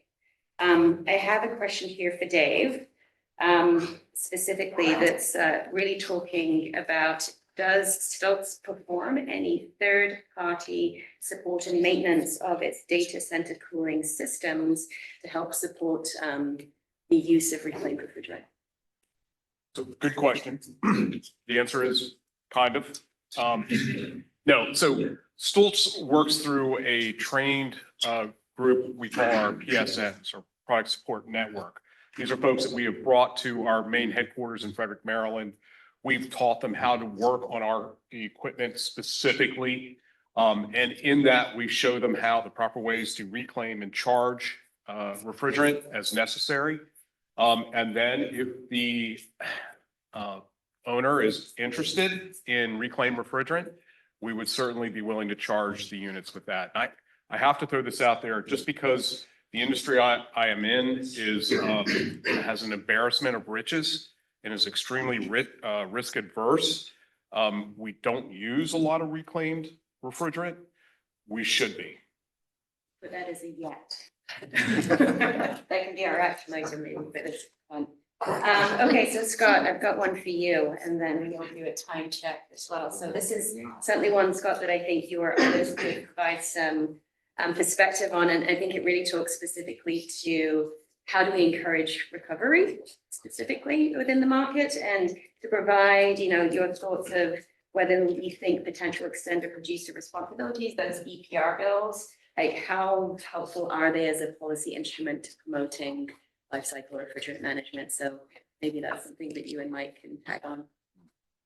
Yeah, so I think the broader question is, what are the best policies for, I think, doing a couple of different things: encouraging, incentivizing, ensuring that there is greater recovery. You can't send the police around to follow contractors to spy on them. There has to be some voluntary commitment to doing so. The other would be, I think, to Dave's point, use of reclaim. There's, I think, some engineering trepidation about putting reclaimed refrigerant in new equipment that maybe needs to be. Not on my part. Not on your Yes. part, but among, as I've heard tell. And what out there could overcome whatever barriers that there are, and ensure that there's supply, for reclaim to meet those needs. Extended producer responsibility, for those who aren't aware, a very crude explanation is, the original manufacturer would basically, be on the hook or have some kind of requirement or obligation after the products left their control down the chain. And frankly, what Helen described Train is doing very much kind of mimics. I mean, I hope I'm We not run our own overstating it. show, we Yeah. we manage it ourselves. So right? you have a kind of, existing EPR type framework. I think that, one of the big challenges that in the policy space, the state level is probably where, you could experiment and where you could ground stuff. But so far, I think EPR is kind of only 3 letters, but sometimes it seems like there's a 4th one in there when some manufacturers in the broader kind of industry community are confronted with it. There's concern about it. I think we need to continue to explore and fine tune that and start to test it out and come together. Because like I mentioned at the beginning, when industry and environmental community align, it happens. It absolutely happens. We have not yet aligned on EPR. We can and we should. There's a lot though of ground, I think, to cover. It would be up, unfortunately, if it were up to us, I think we could probably take care of it by dinner. But there's other stakeholders that need to be involved. And that can be happening. Because of the profile, this meeting and other efforts are lending to lifecycle refrigerant management. There's, I think, more incentive for those discussions, more drivers for those discussions to happen. So I think this meeting has outsized importance in terms of catalyzing those efforts. Yeah, look, I think it's, we work a lot with industry directly, and I think it comes down to leadership, right? And so, the cynic could say it's just not hot enough, because this is something that's right at our fingertips. So, if you think about other programs that are very similar to this sort of mandate, it's small business spend. Like if you work in a company, you have small business spend. Procurement leadership in an organization can say, hey, look, go talk to a reclaimer, make sure you're at least getting bids for that. Because unless you're creating demand for the product, the activity is not going to occur. and someone has to buy the tanks and pay the contractor for their time. So that all needs a market driver. Probably the most effective one that we had so far was the California one. California one was very targeted towards OEMs. And OEMs have boards, right? So from a compliance standpoint, it was incredible, no shortage of product. And I think if you're looking for programs, you'd hate to have it all through regulation. But if you're looking for effective signals where there was leadership, that's a great example of how it happened over the last 2 years in California. Can I add one, Zoe?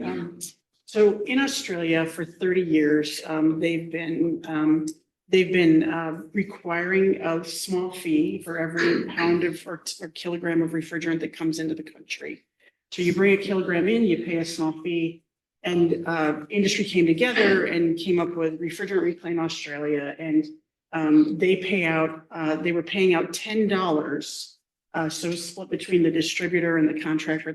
And with that split, the maximum reclaim that they've just gotten to is 40–50%. And they were bulking up on cash and not seeing not seeing the turnaround that we would have hoped to see.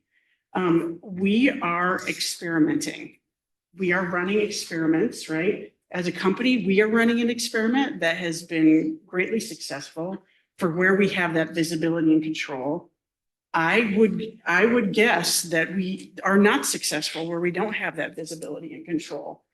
There's been an experiment in California. There have been experiments in other places, but we don't have the answer. And I think, I am eager to hear new ideas from people. I am eager to replicate and copy ideas that other people are successful with, because nobody knows how to do this perfectly. This is actually worth it. Yeah. This, all great, cylinders. So in Australia, they have just refillable cylinders. They reuse them. In the United States, we don't. We have disposable cylinders. EPA tried to prohibit disposable cylinders, put it into a rule under the AIM Act, put it under the phase down program rather than the management section. Legally, it's a question of where maybe the best authority line. It got challenged by a maker of, ironically, those kinds of cylinders and was vacated by the courts. So a real setback. The current requirements don't place an outright ban on disposable cylinders, but moving to a world where we just had refillable cylinders and had the ability to track them better opens up opportunities, I think, for management. How we proceed with that legally, regulatorily, nationally, that's a whole nother can of worms. But that's a promising strategy. Could we ever find a way to get through? Yeah, the total redemption. That's right. Yeah, that'll be in one of our notes. So there's another question that's come in here. Maybe I'll pose a potential answer to it and see how Anastasia and Scott respond. So what is your elevator pitch to someone who's just been told to figure out what LRM measures mean and how their company should respond? How should they start? What should they focus on? And when can they expect success? So I'm going to propose that this is part of the main reason that we're all gathering here today. It will certainly be a functional outcome, some guidance. We don't know, Anastasia, if you or Scott want to add on, or. I'm a lawyer. I bill by the hour. I don't do elevator pitches.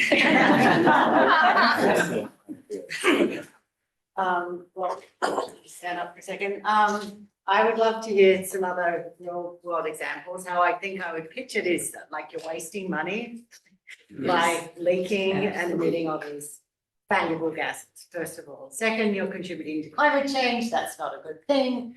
Who cares about that? Your investors, your employees, your suppliers, your customers, everyone cares. So you need to get on top of this. You need to do it now. This is doable. This is a matter of putting people hours on the problem, like getting some good data tracking, as we heard from IKEA, of doing a whole management look, talking to your suppliers.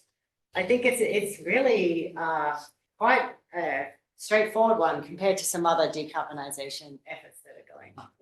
So I think that this is certainly, we can tighten it up the pitch even better. But showing also that it's common, it's not something weird and new, it's sort of within your own control. Many other companies are doing it. Get on the bandwagon, you can do this, and we'll celebrate you when you do. we have the building blocks in place. Yeah. And I know Kathy, you have a pitch, Yeah, so. I'll try. So I think clearly it's all about, you can't manage what you don't measure, as we talked about, but if you can inventory straight off the bat and then benchmark and work together again with suppliers, as you mentioned, and put it into a business case, absolutely, there's a business case. Look at all of the metrics, look at the correlations, but, and then figure out, once you've got that inventory, you can prioritize where aging equipment should be first, right? Start to budget for what you're going to do with that. For the rest that you can't really replace right away, put those state-of-the-art AI leak detection systems in that also have the right tools for a refrigerant management ongoing cycle look at, and train those internal folks, operations and maintenance, and the vendors as well. Really have performance-based contracts, have bonus structures tied to it, and show everybody what the impacts are before and after. So I'm just going to second what Kathy just said real quickly, because we do have new tools now. We have AI tools that we can use to look at the performance of the equipment and predict when it's going to fail, to predict when we're going to be losing refrigerant. We can concentrate on those tools, developing them, implementing them, and learning from them. We'll be able to knock off the top of one of our biggest concerns, which is lifetime leakage or end-of-life leakage. So I'm looking at time and I'm gonna look at Stu and then Stager. You know that time, did you have more questions that you prepared? We've got a whole host of questions, so. I think we have time for one or two more. and then Okay, wrap up at 5. maybe we'll Yeah. rip the Band-Aid off of this one that's a little bit of a hot potato. But it's a hot potato in a good way. So I think everybody noticed in Helen's presentation, she was talking about, where end of life, recovery is good and is like easy to like get your hands around, because we've obviously got entities like Train and others, actively supporting recovery from commercial equipment. So this is a question, and Helen, it was posed to you, like, why is it so damn hard to do this in the residential sector? And like, what are some things that we can collectively be thinking about? And obviously the EPRs, I think, probably fit in with this as well, Scott, but how can we tackle this? Because refrigerants are growing there. So, and I should have said this again with Zoe, I forgot to do the disclaimer. I sit on the technical and economic assessment panel of Montreal Protocol, and I'm supposed to say that I'm not necessarily representing their opinion. That's a consensus organization, and I would have to check with them. So I just want to get that out there before I answer any more questions. I worked at the trade association for several years, and we ran a survey trying to figure out what the barriers were to refrigerant recovery. And the answers started to drip in, and they were like, well, I have to pay for destruction and I don't get paid enough. And that was like the first 50 answers. And then we pushed the survey out about 3 more times. We needed about 300 responses for it to be statistically significant. And we only got to like 280. So we never published the survey. But the next 100 something answers came back, and it said, my equipment is broken, I don't have time. And when we started digging in and having conversations and hearing the anecdotes about it, kind of what we heard was that, the company is going to make a lot more money going to the next job than having the guy sit there at the house, bringing refrigerant out of the equipment, sucking refrigerant out of that equipment, right? So it's not a question of giving them $1. It's a question of the value of that next job. And you're never going to be able to give them enough to like trade off that time for that technician. So, and I don't know if anybody or anybody's family has tried to get an air conditioner repaired over the past 5 years. Technicians are valuable gold right now, right? And so you can see where that challenge would be present. And so, but I do think, we help our technicians focus, our 3,000 technicians focus on this. And, I think it is a leadership gap, that we need to help people fill. It's mandated by law that you can't vent refrigerant. And but I do think, back to Australia, where they've been doing this for decades, they run programs to try to help people get to compliance, right? We're not trying to punish everybody. we're trying to help people get to compliance. So they listen and they try new things and they try to coach and counsel and support getting to compliance. And I think that we're going to have to do a lot of different things to get there. Well, I'll just add, I agree completely with what Helen said. And, you know, on top of that, back in June, a bunch of the trade groups, including the contractor groups and the distributor groups, got together with NRDC and EIA and talked about, you know, refrigerant management and in particular on the recovery side, what's everyone's practice, where are their issues? What emerged from the discussion was a really interesting concept, and it's still very much a concept around licensing requirements at the state level for contractors that could include a requirement to track, you know, how much refrigerant has been purchased or you know, taken from a distributor, and then how much have you brought back for reclamation or destruction. Now, it's not so simple because depending on the job, not all refrigerants are brought back. If it stays under the same ownership, and in a lot of refrigeration systems, it can just be recycled and reused. So it's it requires, you know, some kind of accounting system. And the minute it moves off of like a mass balance and into, well, it depends, you worry about whether this would, you know, this would work. But the idea that, you know, you could combine that with national updated technician level certification standards that again haven't been updated since before probably students here were born, and since probably Mike was here with his hockey team, and maybe not that long ago, but and maybe you could create a slightly different ecosystem that incorporates, you know, into the business. To Helen's point, the next job is important, but incorporate into the business this idea that this needs to be managed. If there were then some incentive for the contractor to bring refrigerant back, maybe that might help overcome these barriers. Nothing would be perfect. This really would need to be developed a lot further. It's not clear from a stakeholder perspective, you know, just how you'd ultimately launch that. It'd probably be state legislation, and that is very, very hard to do. And because whatever comes in ends up coming out looking very different. So if you need a lot of precision, you're out of luck. But that's something that is out there that we could elaborate further and talk A lot of the future, we actually can look into the past and kind of see how this worked with the last generation, right? So R22 becomes 410 in systems. Once there became a shortage of R22, the value went up. The recovery rates went to the roof. And to some extent, we started to see the same thing in California. When the market can come back down quickly, like we're seeing maybe in HFCs, some of that's being driven by illegal trade, you'll see that market quickly collapse. And so to some extent, you know, we don't really have time to wait for a shortage because you're waiting another 4 years, assuming we don't see each other 4 more years. There's that bridge in between. And so the question is, what is the point at which you start to talk to the contractor? I think it's a very small amount of money, quite personally. But there's a very small amount. This is where I think it's important for industry to kind of step in and say, let's be a part of the solution. Because that's where the product is in a lot of cases. And in a lot of cases, we need those old refrigerants to make the new refrigerants. 448 and 449 are 50% 410.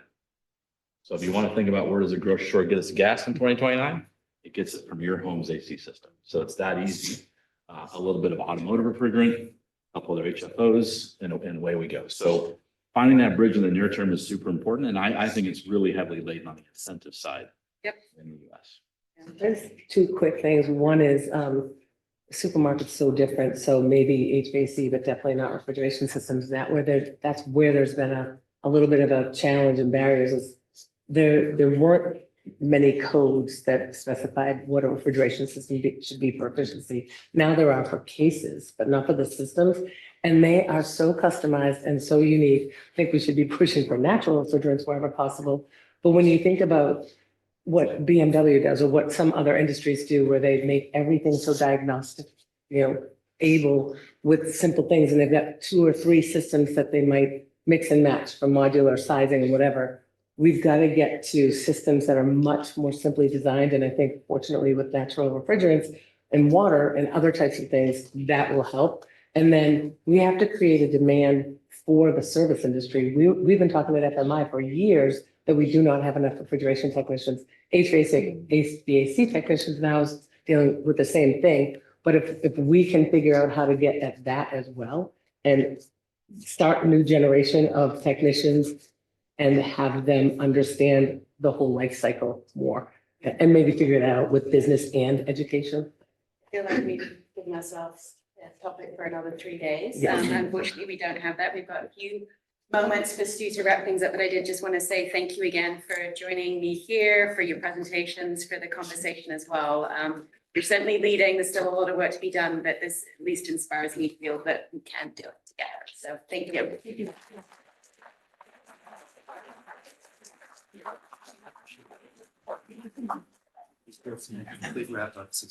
Okay, there you go. When you get to sit at an event like this and then actually see a lens kind of go over your eyes to see the world through a whole new perspective, like where are refrigerants in every part, from the grocery stores that you're going to the, data centers that you depend on, to the retail that you are, to how you kind of think about the heating and cooling systems in your home, simply everywhere. And there's this wealth of industry and technical expertise that we were just given. It really is deep appreciation from folks here and other places of where the gift of your time and insight comes, and we get to see it on stage and where it can all meld together. And this is a massive circular economy or industrial ecology challenge that we have. It's a monumental opportunity in terms of the size of this and what it looks like. And it's a mystery to most people that it actually is something that we have to deal with. And so, this frame or pitch that we talk about of what does it look like, like a little over a couple of decades ago, a book was published called The Life-Changing Magic of Tidying Up. And everybody cleaned up their homes. The industry-changing magic of refrigerant management is something that you all are beginning to kind of find in this moment. And, there's deep thanks to the people who are starting this conversation, and also big challenge, right?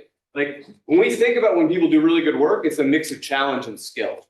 And so you have the skill in the room and all the questions just threw out the challenge to you all. And so there's a team that's going to be organized of kind of hopefully, not fighting like US and Canada in hockey, but people that are going to come together on a team and really do something together in the next day. And I want to thank the people who helped set this up and get it together. So first, Carbon Containment Lab is kind of an organizing voice and body for this, and also really appreciate all the nice references to Australia on an Aussie's birthday. Everybody was championing Australia's role in this.